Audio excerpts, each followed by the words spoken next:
everyone. I am your host, the Composers, the Rivers of Black Metal, the most electrifying man in close entertainment, the Necro. I'm excited from Crowbar. Good, thanks. Thanks for having me. Has been around for over 30 years. Did you ever think that when you started Punishing Existence, you would still be cranking out the sludge riffs for 3 decades? I hoped to, honestly, that was my goal. My goal was never to get, thankfully, my goal was never to be a rock star and get rich and famous. I just wanted to write heavy shit and play and tour and, and put out records. And I've been able to do all that for the last 30 plus years. So, I'm happy with that. What do you think your secret for the ultimate heavy riff is? Oh, it's just something, it's a style of music that I guess is embedded in me. It's something that I love. I love to write. I love to play, live. Thankfully it seems like I'm pretty okay at it. So I love writing riffs. I'm not the kind of guitar player to, sit around and just practice scales and solos and things like that. I enjoy playing solos with Down, but for Crowbar, when I pick up a guitar, I'm going to write something, and that's that. So I'm constantly writing, shit. And I think it's, that's me, so I don't know what the secret is. I'm just glad that it seems to be working after 3+ decades. And what else can you ask for?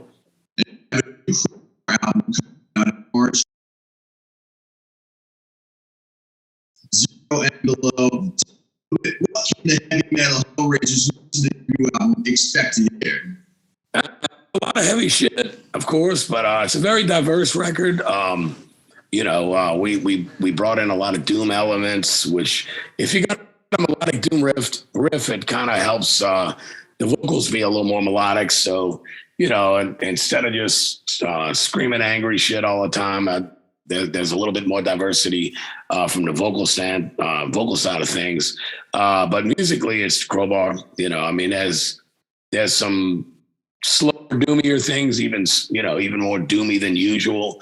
And there's some upbeat stuff and a lot of aggressive stuff. And that's really what we're kind of about is blending melodic doom, heavy stuff with aggression, and there's a lot of both going on. So we love the record, and we can't wait for it to come out. My first exposure to Crowbar was watching Beavis and Butthead. So I want to know, the very first time you saw yourself on MTV being roasted by cartoons, what was that like? I was on tour when it was first shown on there, and like one of my friends was like, he's like, man, they were rocking out and shit, giving some metal sign, but, they were kind of, laughing at y'all being fat and shit. I'm thankfully I'm not nearly as big as I was then. And, Big Todd, of course, our bassist, was a very big guy. But I said, well, dude, we all fat. I'm like, well, as long as they didn't say we sucked. And he's like, no, they were rocking out. I'm like, I'll take it. It's when I'm on tour and just like you said in this interview, so everyday people, man, I remember when y'all on Beavis and Butthead. So being on there was a very historic thing, because it's still talked about all these years later, and it really helped to put us on the map a bit. Even having like the All I Had I Gave song, which was featured on one of the Beavis and Buttheads. Having that on like regular rotation, kind of with Headbangers Ball, really helped as well. Things were different then. That was back in '93. So 93, 94. Long time ago, and things were totally different in the music business. But it really helped us get on the map a bit and kind of get our name out there. So, for that, I was always a huge fan. So, for that, I'll be eternally grateful and loyal. They're assessing that this music is slow and fat. yes, it is. I'll take a fat riff any day, man. What is one person you would dream to have a project with if you could? Unfortunately, it'll never happen. But if I had a chance to have a band or collaborate writing or something, it would be with Peter Steele. Of course, unfortunately, passed away, 2010. On my birthday at that, and he's one of my biggest influences. But I would have loved to have just even just been a fly on the wall, really, you know, not even necessarily a collaboration, because I'm able to collaborate with, you know, the guys in Down who are all, you know, great at what they do. I do Kingdom of Sorrow with Jamie Josta, which is great stuff and a blast.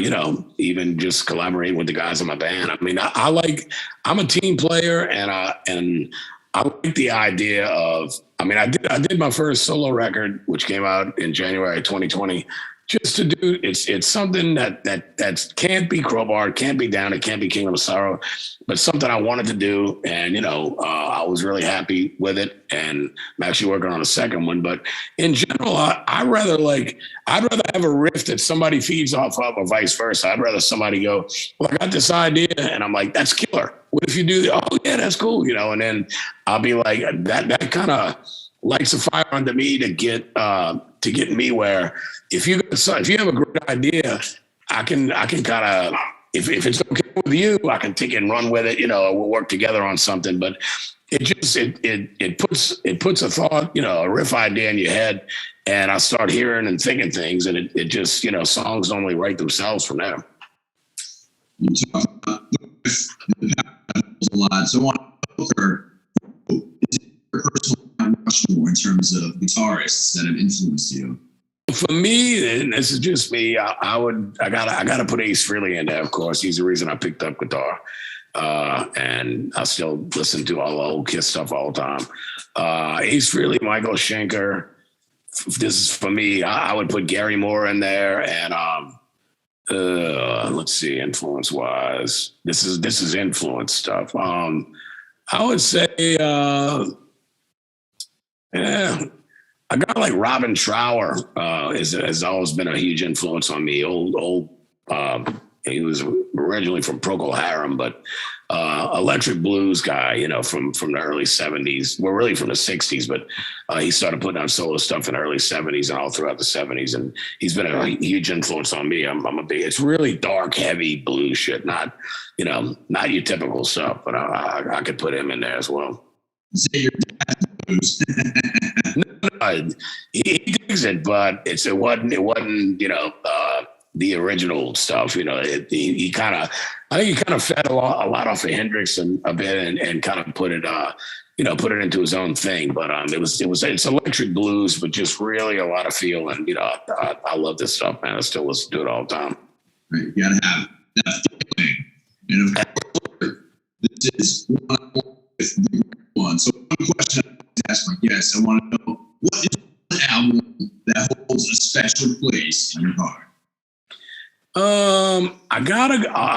My go-to is always Kiss Alive 1.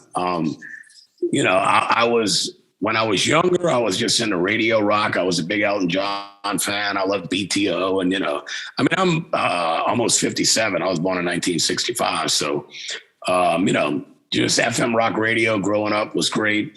But when one of my friends in elementary school brought a magazine with a picture of Kiss, of course, I was drawn first, like most young people, to the image. But when he lent me his brother's copy of Kiss Alive for a night to listen to the music, of course, I was into the booklet and the artwork and the photos and all of that shit. But, you know, listening to it a couple of times, you know, all the way through, man, I was sold. So that really turned me from more of a radio rock guy into at the time what was raw rock and roll, real rock and roll, you know, the early original Kiss stuff. I know there's a lot of haters out there, but for me at that time of my life, 10, 11 years old, and really Kiss was my life, I would say from 1976, 77, 78. That's pretty much all I listened to, you know, and that was that. Everything was revolved around Kiss. I mean, I drew the pictures constantly of all the guys, you know, whatever. I was a young kid, but really set the wheel in motion for me to want to play music, which is kind of ironic because we're such a non-image band. But, you know, and Kiss are the epitome of an image band. But, you know, years later, you know, I put on Kiss Alive, I put on Hotter Than Hell, Rock and Roll Over, Destroyer, any of that stuff, man. It still kicks my ass. So, you know, I love it. Kiss Army. actually, to show you how young I was, and I have my Kiss Army certificate, I signed my name in purple crayon. Wow, child soldier. So Yep. cool. Yeah, I really need to get it before it's too brittle and falls apart. I need to get a little, even if it's a fucking Walmart frame, I need a little frame for it. But I'm an official Kiss Army member in standing. So Give me a quick rundown of the essential spots to visit in the Big Easy for a virgin like myself. if you were to go to the French Quarter, I highly advise that you go on a weekday in the sunshine, like go for noon or something, which may not be a thing, but it is dangerous, unfortunately, at night. There's a lot of crime and violence, and it sucks because it's such a beautiful historical place, but it's good to visit it. Just do it early. To be honest, there's so much to do. If you're coming in for an event like Mardi Gras or the Jazz and Heritage Fest or something like that, obviously those are things to see. But in general, I mean, there's so many great restaurants and so many cool bars. I would advise if you're going to hit a bar room, go uptown to Le Bon Temps, which is on Magazine Street. Magazine Street's pretty happening place, and that's actually Pepper Keenan from COC and Downs Bar, and it's a great. It's the epitome of the New Orleans vibe. It's got everything you need to know about. It's 24 hours. You can stay till 6 in the morning. You can show up at 5 in the morning, whatever you want, and start drinking, and it's great. This March with Sacred Right. What can all the freaks out there expect when they see you live in concert once again? It's a great lineup. It's Sepultura, Sacred Right, Crowbar, and hang on one second. I need to cancel that. And a band called The Art of Shock. I think they're from California. It's a younger band, newer band. So I mean, a lot of diversity between the bands, and you got some, you got some big names. I mean, Sepultura and Sacred Reich are, have been around, even much longer than Crowbar. Although I think I'm older than all those guys, but still, it's a great package. So I mean, from the Crowbar side of things, just expect, a ripping set. We only have about 40 minutes, but we're gonna throw some new shit in along with a bunch of the classics and just kill it for whatever time we're allowed. And of course, Sacred Reich's a great band. I've always been a fan of the band. They took Crowbar on our first long U.S. tour, which was back in 1993. It was about a 2.5 to 3 month tour here in the States. And we pretty much hit everywhere, and we hit it off good back then, and we've been friends ever since. So, Sepultura with Derek on vocals, took Crowbar on tour in Europe back in 2010, and we got along great. And it was a great, they kicked ass, and it was a great tour. So, we're psyched, of course, to finally get on the road. We have a new record coming out, but at the same time, we're psyched to go out with our friends and experience this whole thing together. To say to all the Hellraisers out there who are watching?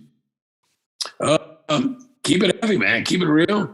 And fuck, just let's hope and keep our fingers crossed. Positive vibes, man. Things continue to open up a bit. At least they are down here with all this COVID shit. Down here by us, it's pretty open. I mean, if you got your vaccines and all that shit, which we all do, you could pretty much do anything you want. You got to wear your mask, but it's just been tough on everybody sitting around for 2 years doing nothing in the music business. So for us, to be able to get on tour and get our new record out is a big thing. So just for all the fans, man, just keep it real. And thank you for the support. Thank you for your patience. And let's fucking get this shit back to the new normal or whatever it has to be. But let's just get it happening where people can go to fucking shows and lose their minds having a good time. Album Zero Envelope coming out this March. And I want to say, Kirk, thank you for going one-on-one with the good one. I'll see you next time, baby. You gotta appreciate it, man. Thank you.